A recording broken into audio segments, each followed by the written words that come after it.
Hello ninjas and ninjettes, and welcome to another episode of the Exposure Ninja Digital Marketing Podcast. My name's Tim Cameron Kitchen, best-selling digital marketing author and head ninja at Exposure Ninja. This show is all about helping you to generate more leads and sales from your website. And in this episode, I'm joined by Matt Ovenden, who runs and owns borrowaboat.com. Now, Matt's come onto the show to talk about crowdfunding because his business Borrow a Boat has just raised, their target was to raise 200,000 and they've just completely obliterated that. They're currently at double that target and there's still some time left at the time of recording this. So by the time you listen, they've probably absolutely smashed that, and I wouldn't be surprised if they're at 500,000 raised to scale their digital marketing and to scale the business. So Matt tells us about how they've done that, what they did to get the attention on the campaign, and also what his plans are for Borrow a Boat as well. So really fascinating guy, great story, and I hope you find this really interesting. Don't forget, if you're looking for some help scaling your business and you want some more leads and sales through your website, that is exactly what my company Exposure Ninja does for businesses around the world. So head over to exposureninja.com and request a free marketing review. In this review, we'll take a look at your website, your digital marketing and your competitors, and we'll show you exactly what you can do to generate more leads and sales. It's completely free of charge, it's genuinely awesome, and there's no catch at all. Anyway, without further ado, enjoy the show with Matt.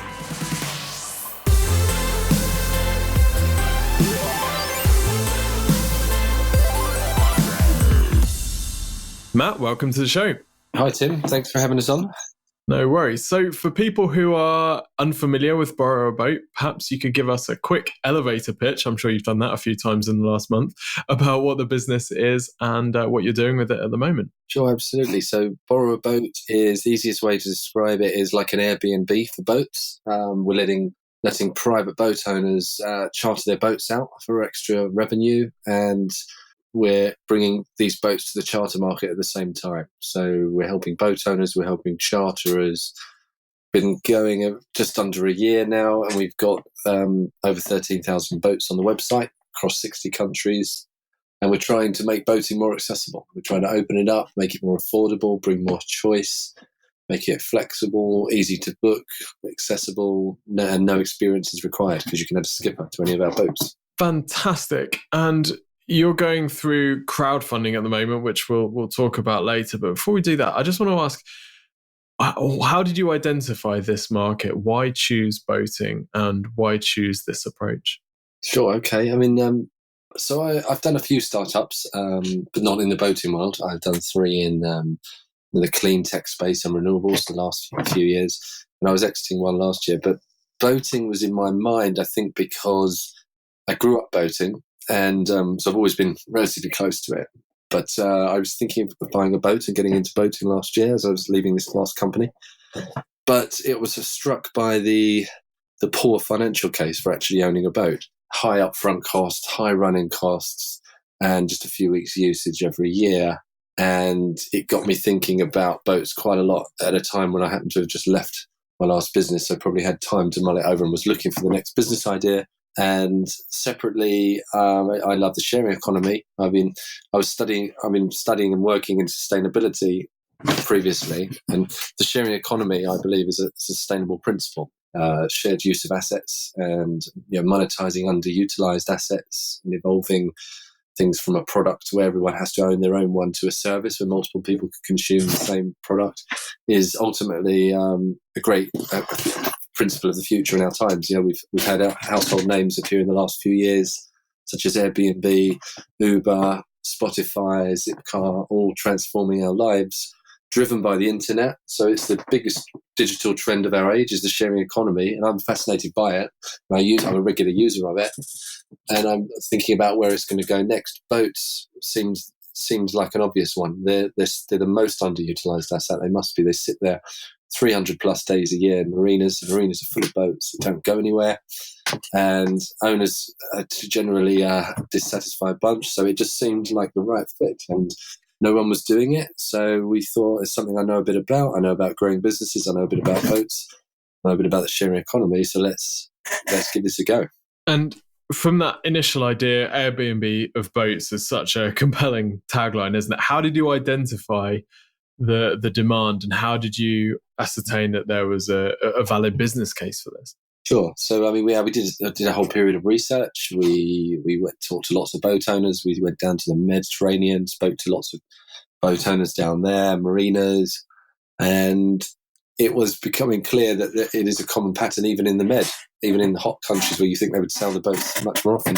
Still, boats often don't leave marinas. It's just a characteristic of boat ownership that it tends to be the owners are busy people, and only you have them there for when they want to use them, but they're idle so often. So that was a really clear point. And also I know a few people who own boats. My dad has a yacht, and we had boats when we were growing up, and he's always telling me about the cost of boats and how his friends with boats find it frustrating how much boats need constant injections of money to fix them and maintain them.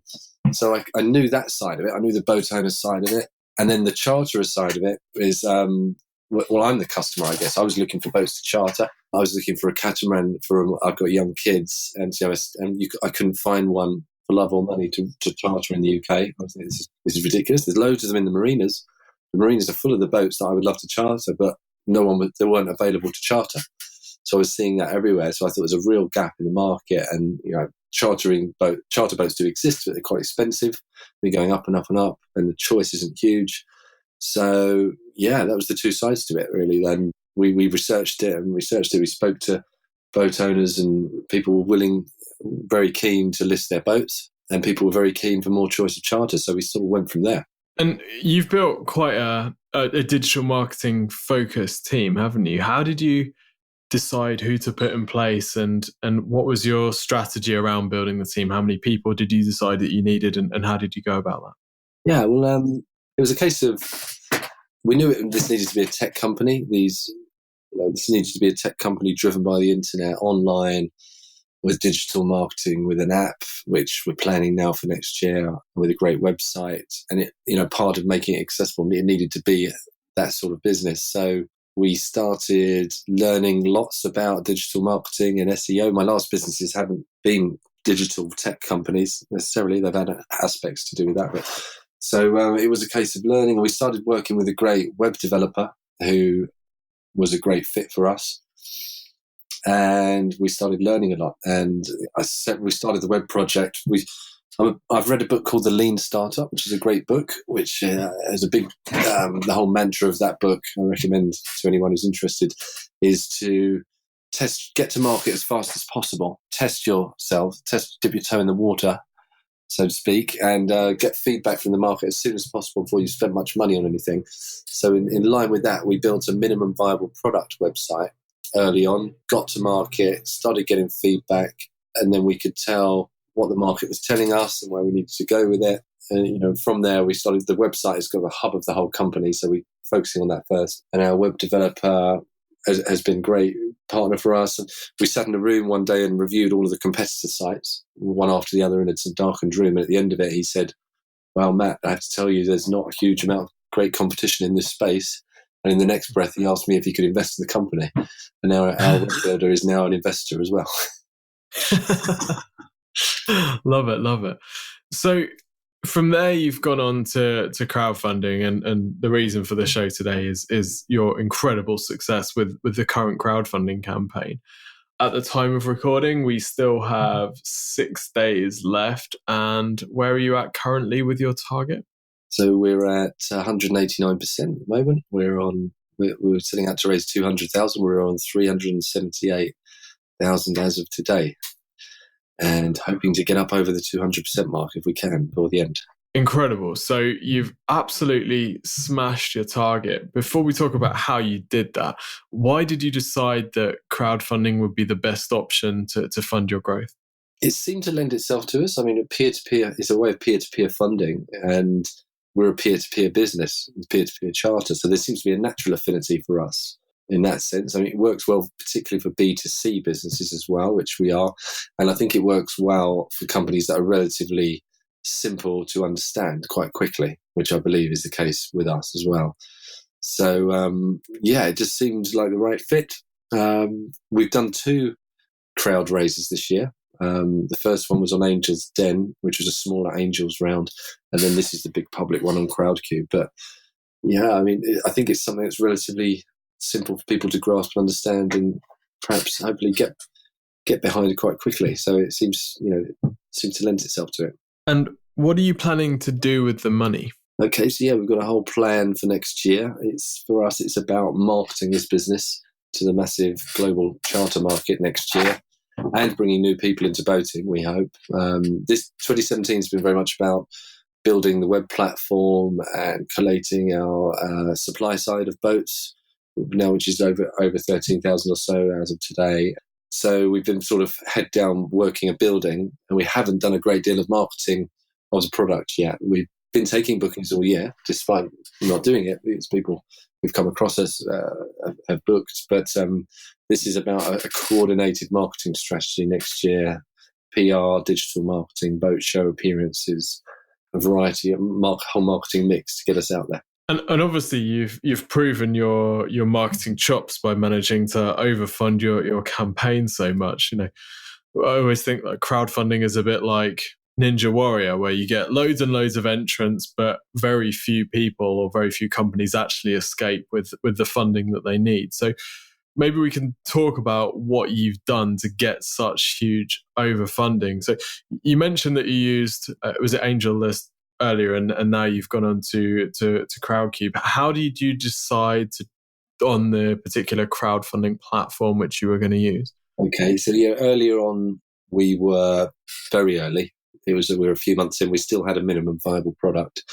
We were looking for an angel, really. An angel investor will come in sometimes relatively early on the pure belief in the concept and the individuals involved.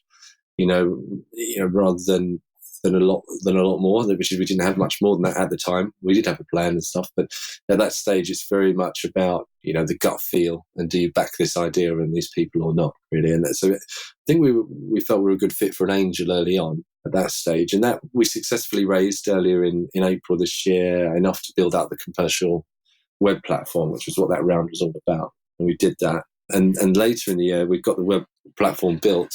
We've got a lot of boats on there. And we're just, on the cusp of really needing to market this, and it felt like the right time to go to Crowdcube, which I think is the world's biggest crowdfunding platform. Yeah, so we needed the big stage than this one, I think, to really put ourselves out there and do the bigger raise that we were looking for a marketing budget next year. And I guess one of the things which is really, really important to the success of the campaign is that Crowdcube, that kind of pitch page, your profile page, isn't it? Yours is fantastic. The sales copy is nicely written, and there's lots of the kind of investors' top questions being answered there. How did you plan that, and what did you really want to make sure that you got across on that pitch page? Yeah, I think there are a few things on the Crowdcube pitch. The video was an important part of it. That's got to be well put together and cover a lot of key points and show some of the key people involved. So we spent a bit of time working with a professional filmmaker for that. Yes, we put the coffee together and the business plan and financials, etc.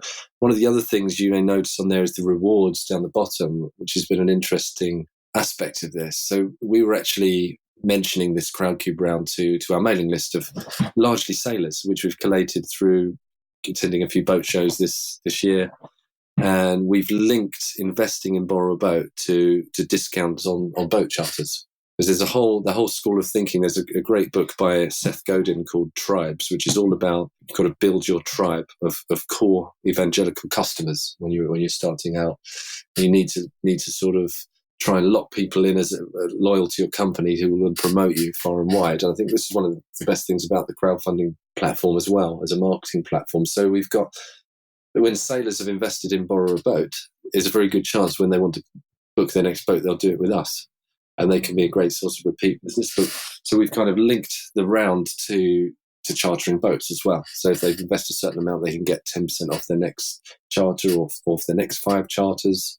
And I think that's an important part of it, actually. So that kind of soft dividend perk of investing is attractive to sailors. And we want sailors to be investing because we want to lock in sailors as loyal customers to us, and to believe in us.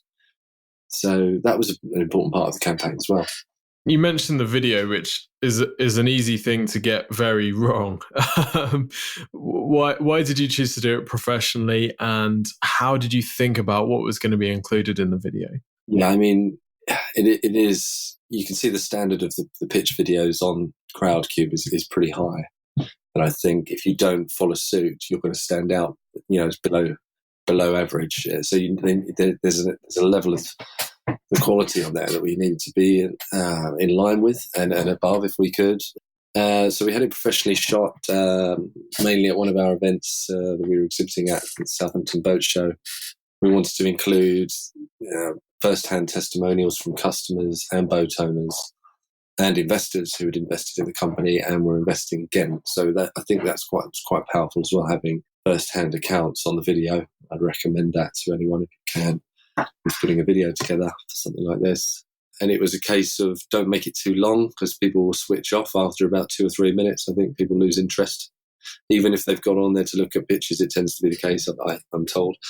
So you've got to get to the point quickly, add enough detail before you lose the audience, and don't get too bogged down in the detail as well. Great advice. So as well as Crowdcube, you also did some marketing on LinkedIn you mentioned earlier. So what was your plan there? Yeah, so around the campaign, there's then been a whole lot of activity that we've done in parallel around reaching out to our network through the mailing list, through LinkedIn networks of the main employees in the company, in their first, second, and third degree networks, reaching out on an angel investment platform and other angel sites to other audiences, just to cast the net as far and wide as possible. And it ignited a whole series of conversations with a lot of people, some through the Crowdcube platform itself in the discussion forum, which has been a lively debate in the public domain for everybody to see. There's been on LinkedIn a lot of messaging going on LinkedIn. There's been people contacted by email, a lot of conversations by email, lots of phone calls, lots of meetings face to face. And I've done a series of talks and events throughout as well. So there's been a lot of activity to try and reach as many people as possible and answer all their questions, assure them about anything that they were worried about, and hopefully bring them on side. And it's been quite all-consuming for a few weeks, but we're happy with how it's gone. Yeah, for sure. And the people who are on your Crowdcube page, it says that the biggest investor has invested 25,000. So obviously that's a fairly sizable gamble, I guess. I suppose the Meet the Investors and Meet the Founder event was kind of a great chance of giving these larger investors a bit more of a sense of the people behind the company, right? Whereas a lot of people might think, this is all online. I can just promote it online. I can maybe run some Facebook ads, or I can just share it on my LinkedIn page. And they might shy away from the more analog interactions like face-to-face. So how important do you think that the meetings have been? Oh, it's huge. It's huge, hugely important. A lot of investors have said to me, I keep hearing this time and time again, it's almost all about the founders for a lot of them. They could say they'd rather have a mediocre idea with a founder they really like than a great idea with a founder that they're not sure about. And a lot of investors have said that to me. They said they need to meet the founder. And I think it often have felt like people are trying to work out if they can trust me and work with me. I've sort of look at them, they look at you across the table and they're trying to get a measure of you. Is this someone I can work with? Is this someone I can trust? Is this somebody who's going to deliver? So there's been a lot of that. And I think anyone who thinks they don't have to meet the investors would be making a mistake. You absolutely got to get on the phone. You've got to go and meet them. I've done lots of meetings with people, but it's great. I mean, you should do it because it increases the chance that they might want to work with you because they get to know the real you. So we did a whole series of meetings the first few weeks, and then we hosted a Meet the Founder event, which was on a boat, of course, in St Catherine's Dock in London last week. We invited lots of the community to come who were interested, and we had something like 40 people arrive. And I did a talk there, but also did a lot of small chats with investors. And two of our largest investments came out of that event in the end, after people who I spoke to there and followed up with as well. And it was hugely useful. That's awesome. So definitely don't shy away from the analog in-person piece, even if you're planning this kind of thing and you're trying to do it all online. One of the challenges, I guess, of a crowdfunding campaign, and maybe one of the reasons why a lot of them don't succeed, is getting that early investment, because no one wants to be the first guy, right? How did you get those early people, and then once you got them, how did you start to see things growing as a result? Yeah, it's absolutely true. That's very important. I think Crowdcube said if you're not at, you need to be around 30% ideally for going live. We were about that. We were about 30%. We got the first tranches this time from current investors who are reinvesting, fortunately, and one or two others I think who came from. We started the outreach on email and the mailing list and to LinkedIn before the round started.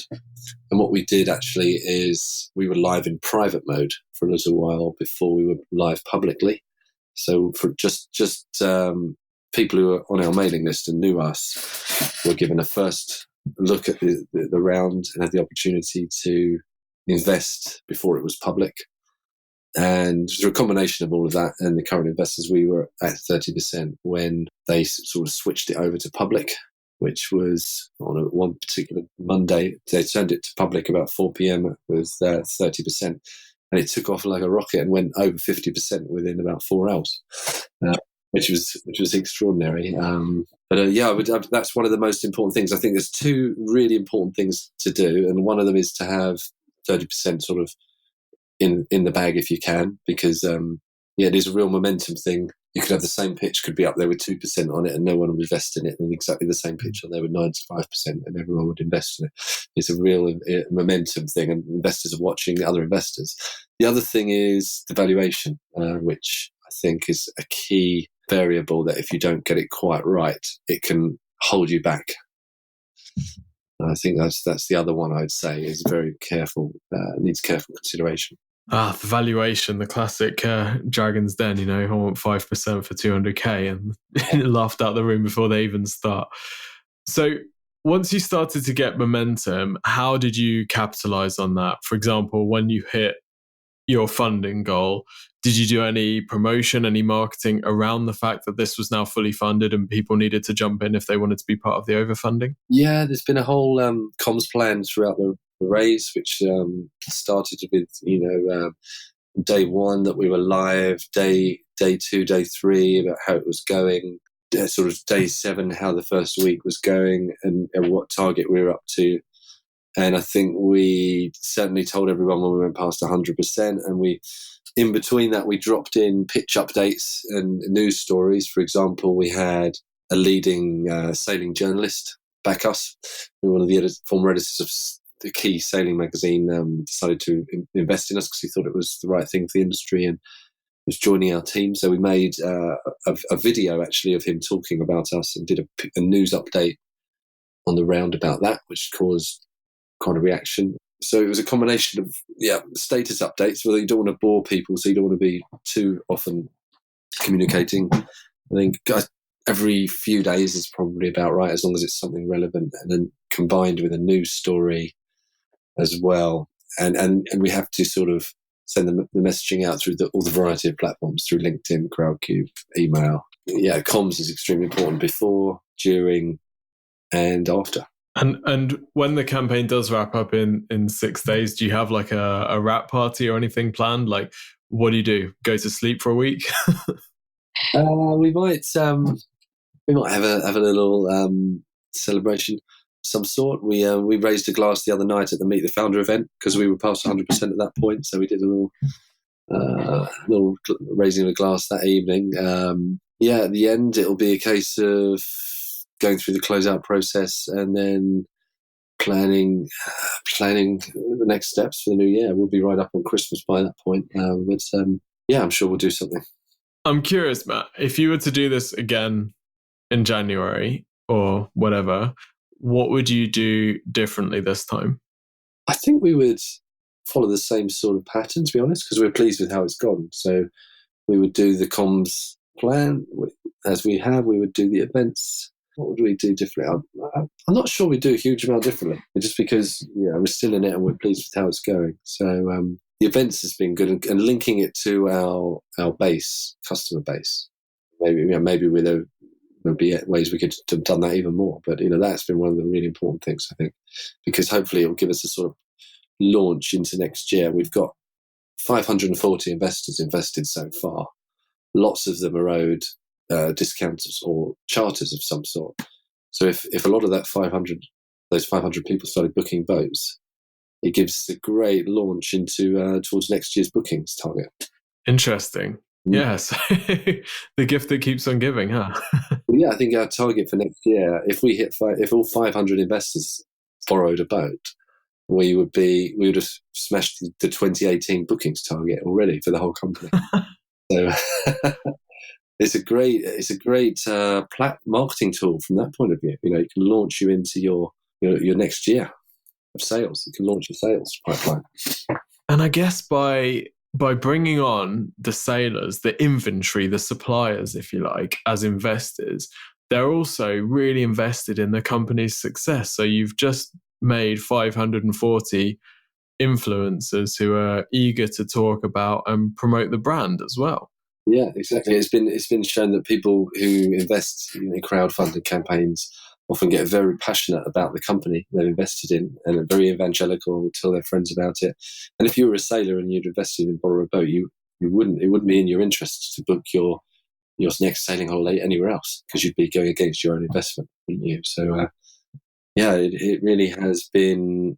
I think this is where crowdfunding can be a bit of a game changer, actually, to businesses. If you think about it in this way and you link it to your main business, you make your investors your customers and your customers your investors, then you can sort of slingshot yourself into the post-funding period, hopefully with a whole lot of momentum. And that's just not possible if you've done a private raise with one or two investors. And that's a big difference for me. Very true. Matt, is there anything else that you'd like our listeners to know about the campaign or about Borrow a Boat?